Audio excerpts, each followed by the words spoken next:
59 leader में जो टोली इकट्ठी हुई है, ये आए दिन जो है इन्होंने 10 तारीख को जो धरना देने की बात कही, मैं इनको पूछना चाहता हूं, क्या आप इन मुद्दों पे इकट्ठे नहीं हो सकते थे? आप अपनी कुर्सियों के लिए इकट्ठे हो रहे हो, अपनी जमीनें बचाने के लिए इकट्ठे हो रहे हो। क्या आप स्मार्ट मीटर जो जम्मू कश्मीर का मुद्दा है, जो घर घर का मुद्दा है, जो घर घर में त्राहिमाम मचा हुआ है, उनके घर की लाइट जो है, चिराग जो है वो बुझाया जा रहा है। प्रॉपर्टी टैक्स के लिए इकट्ठे नहीं हो सकते थे? प्रीपेड सिस्टम के लिए इकट्ठे नहीं हो सकते थे जो जनता के मुद्दे हैं? और बुजुर्गों की पेंशन के लिए इकट्ठे नहीं हो सकते थे?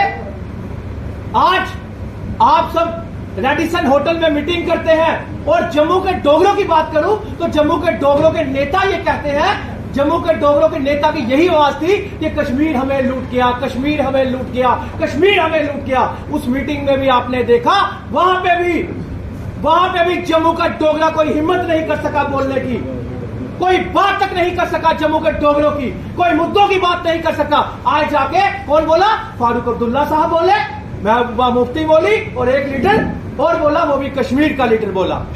तो क्या जम्मू के डोगरों के लीडर जो बनते हैं, अगर ये अपने मुद्दों को ही दबाने में लगे हुए हैं, अगर ये अपने मुद्दे ही नहीं उठा सकते, क्या जम्मू कश्मीर के नेता जितने भी ये बने हुए हैं, अगर ये इकट्ठे होकर स्मार्ट मीटर, प्रॉपर्टी टैक्स और बुजुर्गों की पेंशन बहाल करने की बात उठाए तो जनता इनके साथ आएगी। इलेक्शन आज नहीं तो कल तो होगी।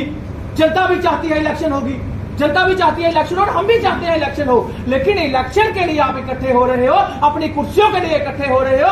स्मार्ट मीटर, प्रॉपर्टी टैक्स, बुजुर्गों की पेंशन और आने वाले कल में जो वाटर मीटर लगने जा रहे हैं, जिनकी पाइपें बढ़ने जा रही हैं, उन चीजों के लिए जनता को कौन बचाएगा? इलेक्शन में वोट मांगने जाओगे विपक्ष भी और झूठे वादे करोगे लोगों के साथ, जिस तरह बीजेपी के 25 नल्लों ने, नलायकों ने लोगों को, जनता को बेवकूफ बनाया, आए दिन फिर आप बेवकूफ बनाओगे जनता को। तो मैं कहना चाहता हूं जम्मू कश्मीर की जनता से, अगर ये 10 तारीख को जो धरना देंगे, अगर ये स्मार्ट मीटर, प्रॉपर्टी टैक्स और बुजुर्गों की पेंशन बहाल करवाने के मुद्दों को लेकर लगातार ये फाइट जम्मू कश्मीर में नहीं करती विपक्ष, तो समझ लीजिए विपक्ष में और सत्ता में बैठी हुई पार्टियों में कोई अंतर नहीं।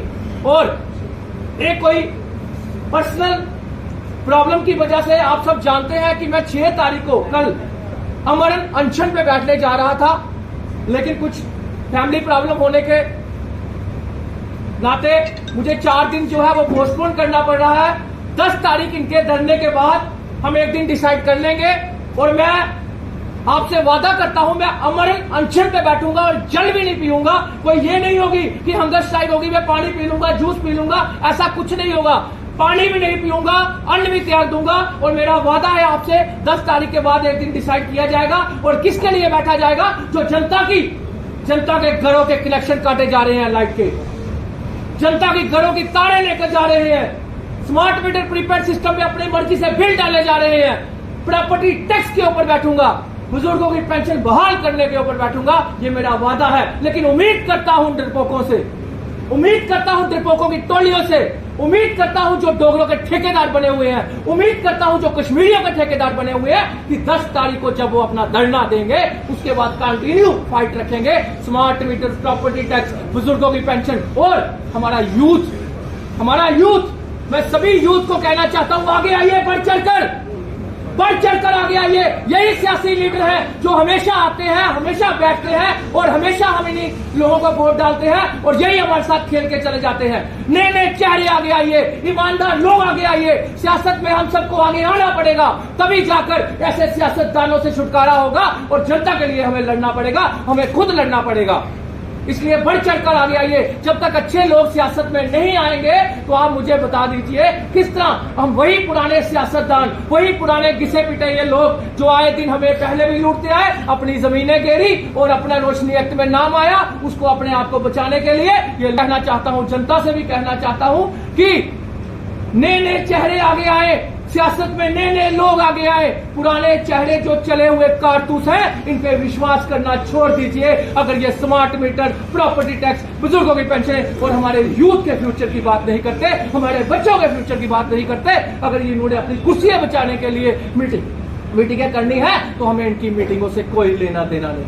धन्यवाद। तारीख इनका वो जो भी इनका प्रोग्राम है जो भी देखेंगे, 10 तारीख के बाद हम इसी प्रेस क्लब के आसपास जहां पे हमें परमिशन मिलती है, मैं अमरण अनशन पे बैठूंगा और मेरे साथ माताएं बहनें भी बैठेंगी, लेकिन मैं उनको किसी को भूखा नहीं रहने दूंगा। मैं खुद अमरण अनशन पे बैठूंगा। मैं तब तक बैठा रहूंगा जब तक मसले हल नहीं होते, जब तक जो प्रीपेड सिस्टम अपनी मर्जी से इन्होंने करवाया वो उसका हल नहीं होता, जब तक प्रॉपर्टी टैक्स बंद नहीं होता और जब तक मेरी माताओं बहनों की बुजुर्गों की पेंशन बहाल नहीं होती, जब तक मेरे में जान होगी, जब तक लास्ट सांस होगी, मैं तब तक वहां